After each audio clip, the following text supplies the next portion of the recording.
আরো শক্তিশালী হয়ে মাঠে নামছে আর্জেন্টিনা। ইনজুরি কাটিয়ে দলে ফিরছেন তাদের একের পর এক তারকা, আর তাতেই বাড়ছে দলটির শক্তিমত্তা। এর মাঝে ইনজুরি কাটিয়ে ফিরেছেন আর্জেন্টিনার ডিফেন্স ও আক্রমণ ভাগের খেলোয়াড়। সব মিলিয়ে কারা ফিরছেন আর্জেন্টাইন দলে। ইনজুরি কাটিয়ে আর্জেন্টিনার স্পেনের বিপক্ষে শক্তিশালী দল নিয়ে থাকছে প্রতিবেদন। আশঙ্কার জায়গা ছিল বেশ। মার্চে ফাইনালিসিমার ম্যাচ, তার আগে আঘাত হানে একের পর এক ইনজুরি।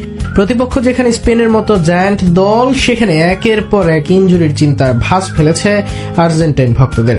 একই সাথে লিওনেল স্ক্যালোনিও দল নিয়ে পড়েন আলাদা ভাবনায়। তবে দুই পক্ষের জন্যই আছে সুসংবাদ। ইনজুরি কাটিয়ে ফিরে আসছে দলের একের পর এক তারকা। ডিফেন্স থেকে আক্রমণ, ইনজুরি থেকে ফিরেছেন জাতীয় দলের অনেক স্টার্টারও।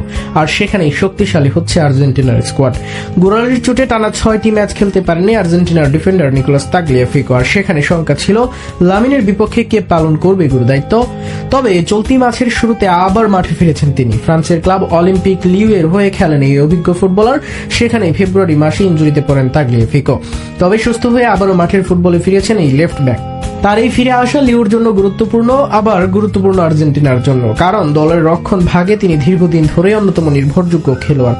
আগামী ফাইনালিসিমায় তার আছে বড় দায়িত্ব। অন্যদিকে পেশিতে চোট পাওয়ার কারণে 4টি ম্যাচ মাঠের বাইরে থাকতে হয়েছিল আর্জেন্টিনার ফুটবলার নিকোলাস গঞ্জালেসকে। তবে চোট কাটিয়ে মাঠে ফিরেই দারুণ পারফরমেন্স দেখিয়েছেন তিনি। স্পেনের ক্লাব আতলেটিকো মাদ্রিদের হয়ে রিয়াল সোসিয়েদাদ এর বিপক্ষে ম্যাচে জোড়া গোল করেন তিনি। তার এই 2 গোল দলের জয়ে বড় ভূমিকা রাখে। দীর্ঘ বিরতির পর এমন পারফরমেন্স তার আত্মবিশ্বাসও অনেক বাড়িয়ে দিয়েছে। আগামী কলাপে ডাক পাওয়ার দৌড়েও তাই এগিয়ে থাকবেন তিনি। চোটের সাথে নিয়মিত লড়াই করছেন লিজান্দ্রো মার্টিনেজ। গত কয়েক মৌসুমে এই চোটের কারণে মাঠের বাইরে ছিলেন দীর্ঘ সময়। ফেব্রুয়ারি মাসে সেখানে আবারও ইনজুরিতে পড়েন এই আর্জেন্টাইন কসাই। পায়ের পেশিতে চোট পাওয়ার কারণে তিনি তার ক্লাব ম্যানচেস্টার ইউনাইটেডের শেষ 3টি ম্যাচ খেলতে পারেননি। তবে এখন তিনি সেই চোট থেকে অনেকটাই সেরে উঠেছেন। ধারণা করা হচ্ছে আগামী রবিবার 15 মার্চ অ্যাস্টন ভিলার বিপক্ষে ম্যাচে আবারও দলের শুরুর একাদশে দেখা যেতে পারে লিজান্দ্রো মার্টিনেজকে। যদি তিনি সত্যি মাঠে নামেন, তাহলে ম্যানচেস্টার ইউনাইটেডের রক্ষণ ভাগ আরও শক্তিশালী হয়ে উঠবে বলে মনে করছেন অনেকে। একই সাথে আর্জেন্টিনা দলে এসেও তিনি পালন করবেন বড় ভূমিকা।